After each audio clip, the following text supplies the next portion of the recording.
ഇന്നത്തെ നമ്മുടെ പരിപാടി എന്ന് പറഞ്ഞാൽ നമ്മൾ കുറച്ച് നെല്ലിക്ക മേടിച്ചിട്ടേ ഒരു 2-2.5 കിലോ ഉണ്ടേ. അത് കുറച്ച് ഞങ്ങൾ തിന്നു, കുറച്ച് ഞങ്ങൾ ചട്നി ഉണ്ടാക്കാനെടുത്തു. അതിന് ശേഷം ബാക്കിയുള്ളതാണ് ഇത്. ഇതിൽ 2 നെസ്കഫയുടെ പറഞ്ഞേ കേട്ടോ, കാപ്പി മേടിക്കുന്ന കുപ്പിയാണ്. അതിൽ 2 എണ്ണത്തിൽ നമ്മുടെ നാടൻ കാന്താരി ഇട്ടു, 2 എണ്ണത്തിൽ വലിയ കാന്താരി. ഇത് നല്ല എരിവാണ് കേട്ടോ. പിന്നെ ഒരെണ്ണം ഫുള്ളായിട്ട് നമ്മൾ അരിഞ്ഞിട്ട് അതിൽ തേന് ചേർത്ത് വെച്ചിരിക്കുന്നതാണ്. തേന് ഇത് ഇച്ചിരി തണുപ്പായതുകൊണ്ട് ഫ്രീസായിട്ടിരിക്കുകയാണ്, അതൊക്കെ മെൽറ്റായിക്കോളും. അപ്പോൾ ഇത് തുറന്ന് വെച്ചിരിക്കുക എന്നാന്ന് വെച്ച് കഴിഞ്ഞാൽ 2 ദിവസം ഇങ്ങനെ വെച്ചില്ലെങ്കിൽ ഈ സാധനം കുപ്പി പൊട്ടിപ്പോവും.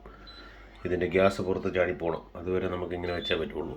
2 ദിവസത്തിന് ശേഷം നമുക്ക് അടച്ച് ചെറിയ നേരത്തെ തുണി കൊണ്ട് കെട്ടി നമ്മളിത് വെച്ച് കഴിഞ്ഞാൽ ഇത് വർഷങ്ങൾ കേടുകൂടാതിരിക്കും. ഇടയ്ക്കിടയ്ക്ക് നമുക്ക് ആവശ്യമുള്ളപ്പോൾ എടുത്ത് ചോറിൻ്റെ കൂടെയോ കഞ്ഞിയുടെ കൂടെയൊക്കെ കഴിക്കാം, ഇല്ലെങ്കിൽ നമുക്ക് അച്ചാറാക്കാം, ഇതുകൊണ്ടെല്ലാം ചെയ്യാം കേട്ടോ.